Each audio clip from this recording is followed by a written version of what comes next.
The worst part, obviously, is being in the same room with him. I know what he has done.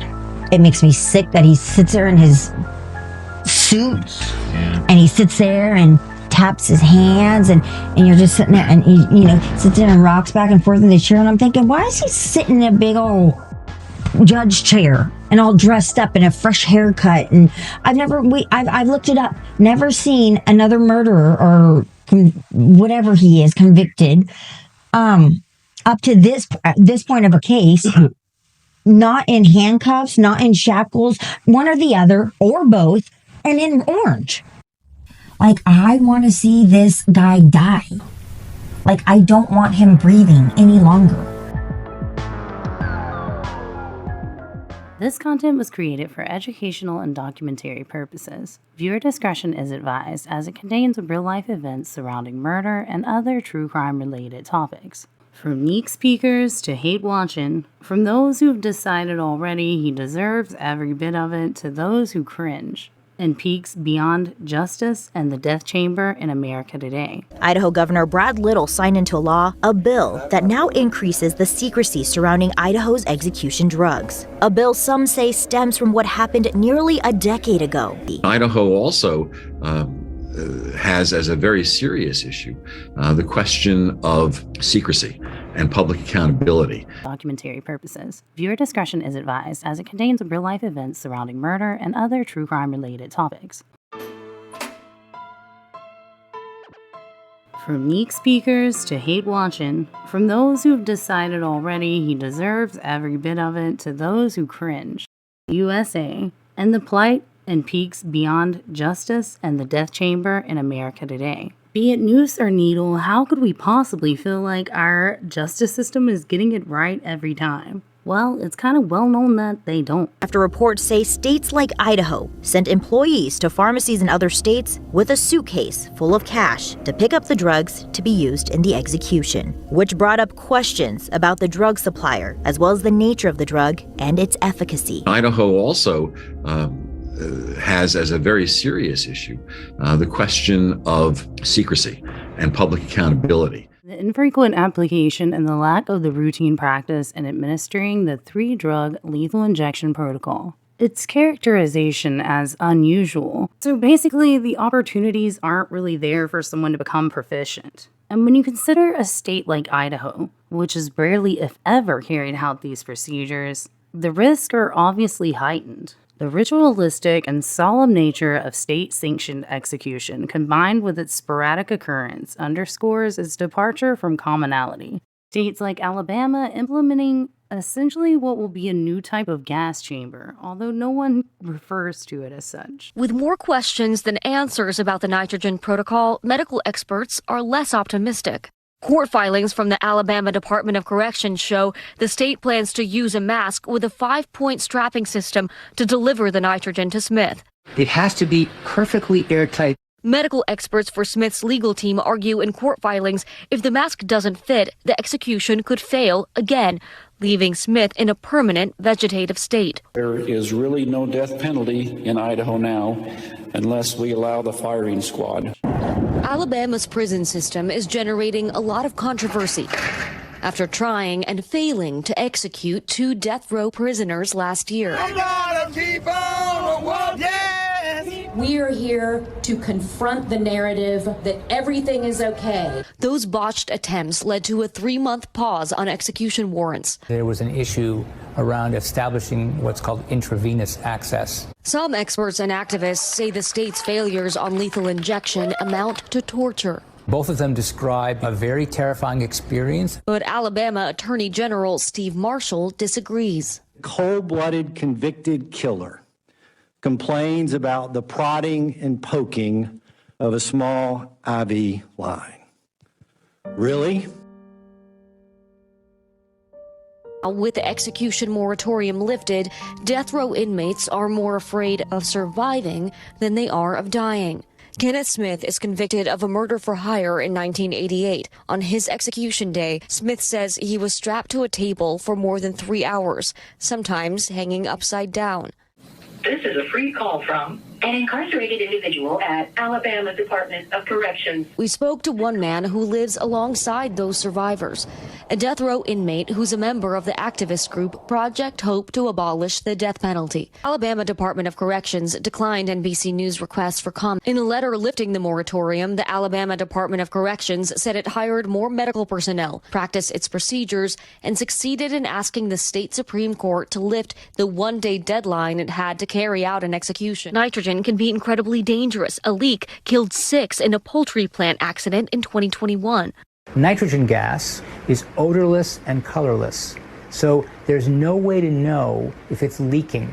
Critics say the state should have commissioned an external review. If the state is saying, just trust us, well, they've not earned that trust. A majority of Americans support the death penalty, even as some states have trouble carrying it out. Arizona is reviewing its execution process. Idaho recently legalized the firing squad as the state struggles to find the drugs for lethal injections. There is really no death penalty in Idaho now unless we allow the firing squad. Other methods, too, joining Oklahoma and Mississippi in legalizing death by nitrogen, a method that's never been used before. This nitrogen protocol, they call it, this is an experimental process.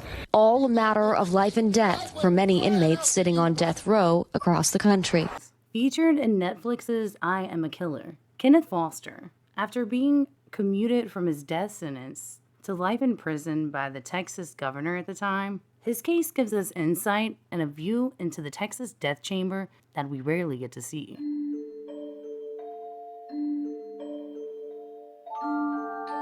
Where are you taking me, man? Where are you taking me to? I want you to tell me what you're doing. I need to tell me what you're doing. Just take me something and tell me what you're doing. You can tell me what you're doing with me, man.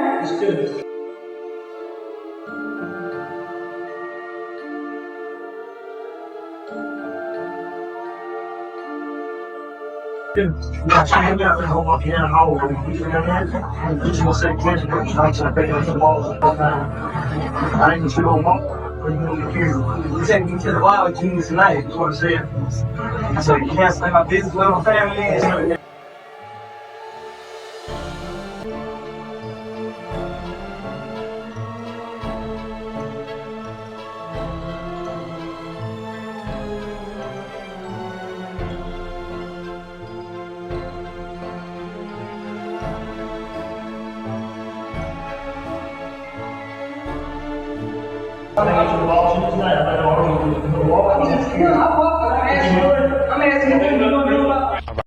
Kenneth was a getaway driver in a robbery gone bad. In other words, his partner in crime killed someone during the robbery. Kenneth was convicted as an accessory and had not actually killed the victim, but he was on the Texas death row nonetheless, and without having ever killed a person. Headlines again in 2021 whenever his inmate was found in the cell unresponsive. There was hype in the media that Kenneth was going to be charged, although it's never been updated, and I don't see that any charges have been added.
Gerald Pizzuto Jr.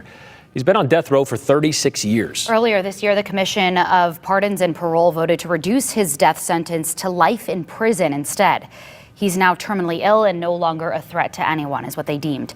That case is still being litigated, but it did get us wondering about all the intricacies of the death penalty and reasons why some, like Pizzuto, are on death row in Idaho for decades.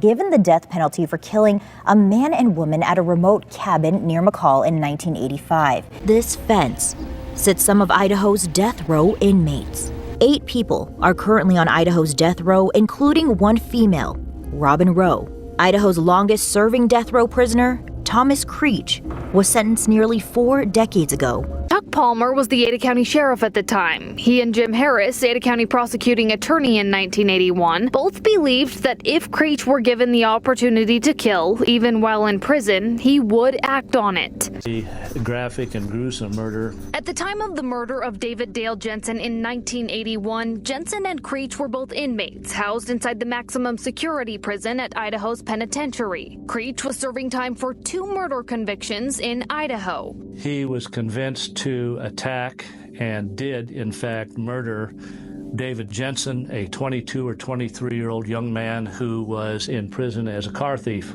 Those same documents say he and Thomas Creech were not on good terms. Creech was a janitor at the penitentiary at the time, and court documents say Creech and Jensen had argued about Jensen dirtying the floor, something Creech had to clean up.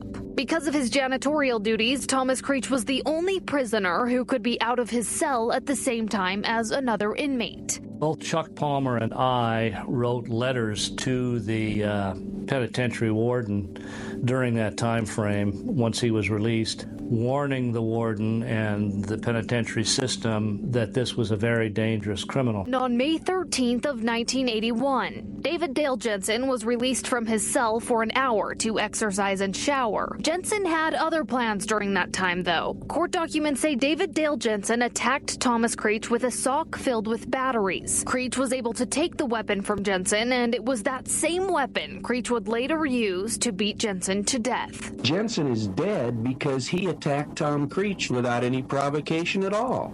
Twice, the same day with deadly force. The sock filled with batteries that killed him, he'd used on Creech earlier that day. And in an exclusive letter from Creech, he admits to that, again, writing, quote, "Yes, I killed that guy, but he attacked me." Creech went on to claim self-defense in the incident, but prosecution argued he went above and beyond self-defense. Following that murder in 1981, Creech was handed the death penalty sentence in 1983 for the second time in his life. You see, that wasn't his first murder. His criminal history started at the age of 16.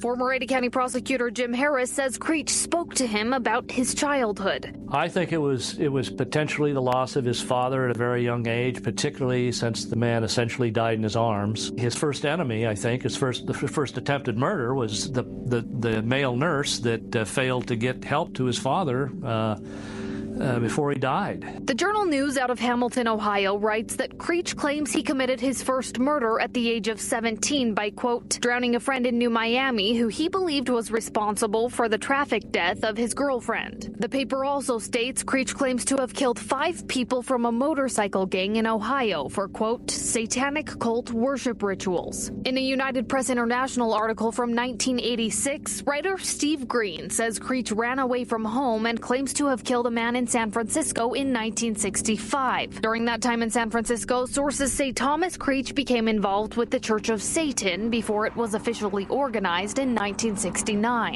In 1973, Creech married Thomasine Lauren White. That same year, both of them were wanted in the connection of the murder of Paul C. Schrader in Tucson, Arizona. The Tucson Daily Citizen paper on January 4th, 1974 reports Paul C. Schrader was stabbed to death at the downtown Motor Hotel in Tucson, Arizona. Creech was arrested for the murder in Beaver, Utah, and taken back to Arizona to face charges. But after hours of deliberation, 23-year-old Creech was acquitted of the Tucson murder.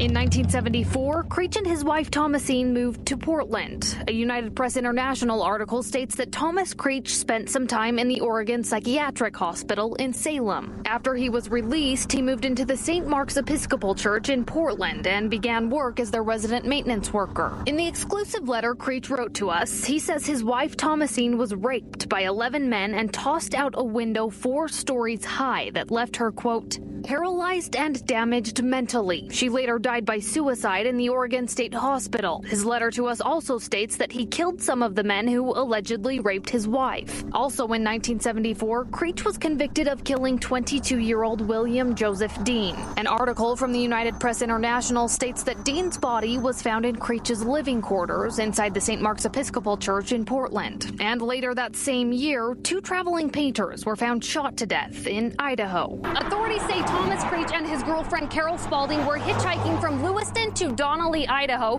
when 2 men by the name of Edward T. Arnold and John Wayne Bradford picked them up in their 1956 Buick.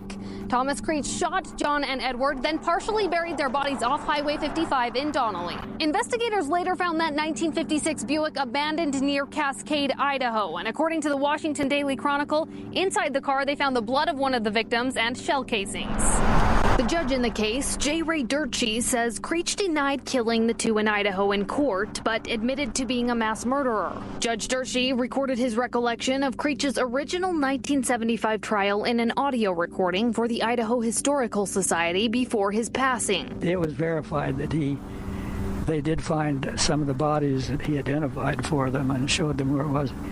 That was his defense in my case. He says, my goodness, I'm admitting I've killed all these other people. I wouldn't deny this if I'd done it. A statement from the Idaho Supreme Court notes, Creech has admitted to killing or participating in the killing of at least 26 people. The bodies of 11 of his victims, who were shot, stabbed, beaten, or strangled to death, have been recovered in 7 states. They found a large number of skeletons that Tom led them to in a mine shaft in California. Judge J. Ray Durchie also made this statement inside the courthouse in Wallace, Idaho. Law enforcement officers were worried about him in the trial, worried about security because, there were rumors going around that he'd been a member of Hell's Angels and they were going to come up there and break him out when I moved him up to Wallace to try him up there where there hadn't been any publicity about his case. Judge Durchie found Creech guilty of the Donnelly murders and sentenced him to hang in March of 1976. At that time, Idaho's law stated a first-degree murder charge was a mandatory death sentence. That law was later ruled unconstitutional by the Idaho Supreme Court in 1979, and Creech was sentenced to life in prison. That didn't sit well with Sheriff Palmer or prosecutor Jim Harris. In our opinion, Creech was a psychotic,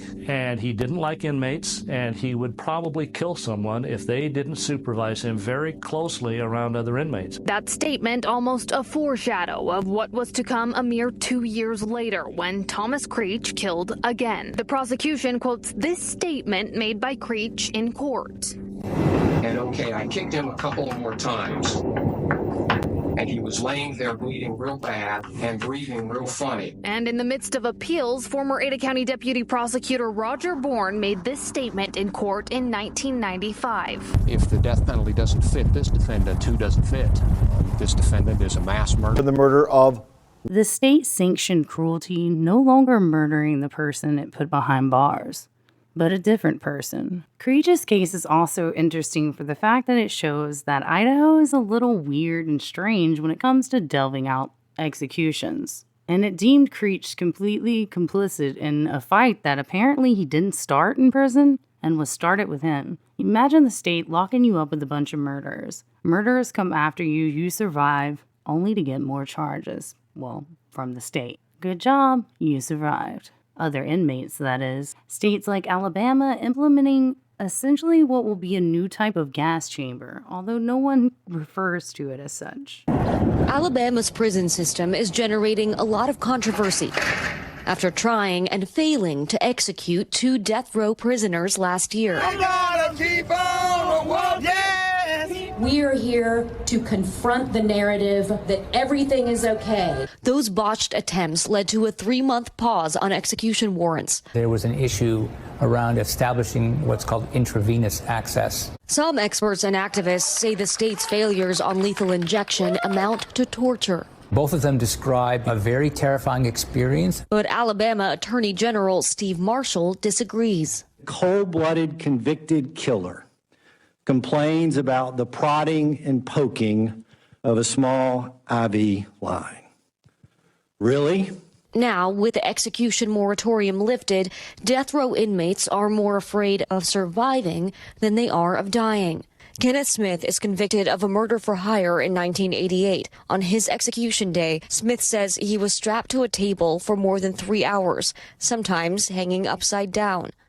This is a free call from an incarcerated individual at Alabama Department of Corrections. We spoke to one man who lives alongside those survivors, a death row inmate who's a member of the activist group Project Hope to abolish the death penalty. Alabama Department of Corrections declined NBC News requests for comment. In a letter lifting the moratorium, the Alabama Department of Corrections said it hired more medical personnel, practiced its procedures, and succeeded in asking the state Supreme Court to lift the one-day deadline it had to carry out an execution. Justice for our families! Critics say the state should have commissioned an external review. If the state is saying, just trust us, well, they've not earned that trust. A majority of Americans support the death penalty, even as some states have trouble carrying it out. Arizona is reviewing its execution process. Idaho recently legalized the firing squad as the state struggles to find the drugs for lethal injections. There is really no death penalty in Idaho now unless we allow the firing squad. But back in Alabama, they're exploring other methods too, joining Oklahoma and Mississippi in legalizing death by nitrogen, a method that's never been used before. This nitrogen protocol, they call it, this is an experimental process. All a matter of life and death for many inmates sitting on death row across the country. Featured sanctioned cruelty, no longer murdering the person it put behind bars, but a different person. Arizona's Department of Corrections personnel failed for over 25 minutes to set the line in Clarence Dixon's arm before performing a bloody cut-down procedure to insert the IV line into a vein in his groin. It was the first execution the state had carried out in nearly 8 years, a huge hiatus following the botched 2-hour execution of Joseph Wood in 2014. What reporter Jimmy Jenkins described as surreal. Review of the state's execution process following a botched execution earlier tonight that took nearly 2 hours. We're learning tonight that Joseph Wood gasped for air and snorted for more than an hour and a half after undergoing the lethal injection. Wood's defense lawyers say the execution should have taken just 10 minutes. He wasn't pronounced dead until nearly 2 hours after the drugs were first administered. Arizona's governor is ordering a full review of the process. Frank Atwood helped prison officials find a suitable vein for the IV line that would administer the lethal injection drugs to end his life. Frank Atwood died today by lethal injection. I remember this case growing up down in Tucson. This is the second execution in a month after going nearly 8 years without one in Arizona.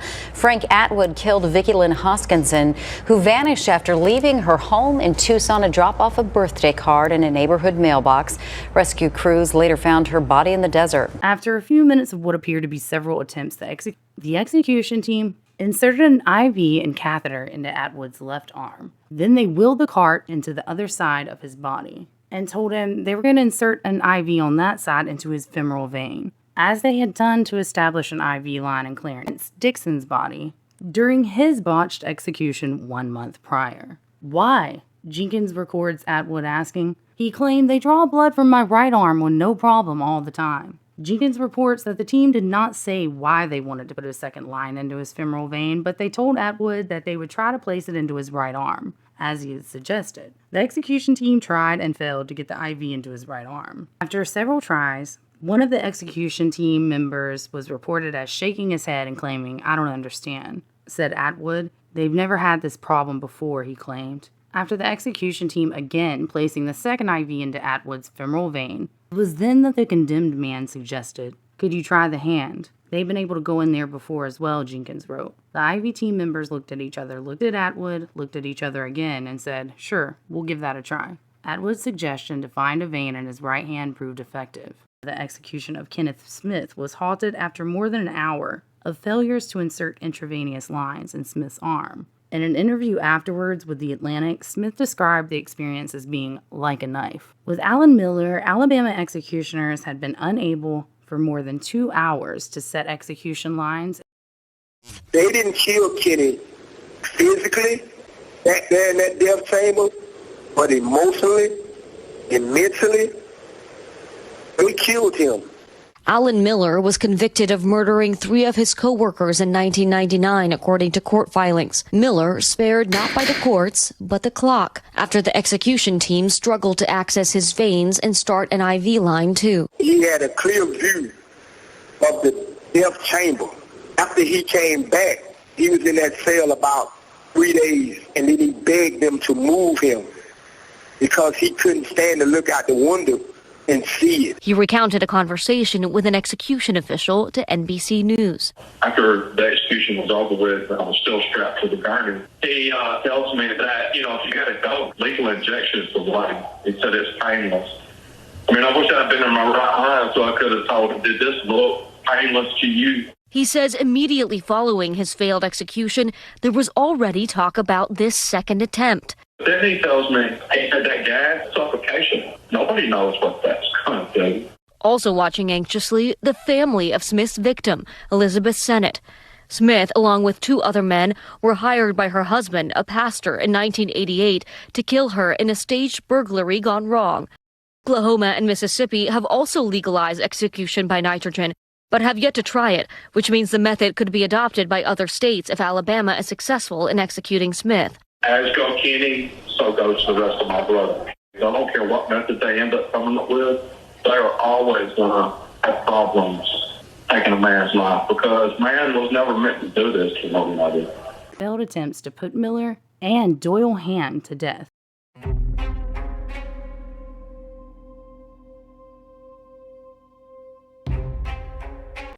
Over the past few days, anti-death penalty activists have been calling upon me to halt the execution of Doyle Ham. Here's a sample of what these activists are saying. Doyle Ham, who is suffering from lymphatic cancer, has spent more than 30 years on death row, and now the state of Alabama is planning to execute him this Thursday. Sign the petition calling on Attorney General Steve Marshall to halt his execution. That petition attempts to paint a very sympathetic picture of Doyle Ham. And in fact, the petition includes a lecture to me from all people of the United Nations describing this as, quote, the ghoulish execution of a terminally ill man. What I'm most convinced by is not the words of that petition, but instead what it doesn't tell you. Because it doesn't tell you the circumstances of the crime, barely describing it as a robbery and a murder. And it gives you no understanding of the victim and the consequences to the victim's family of this heinous act.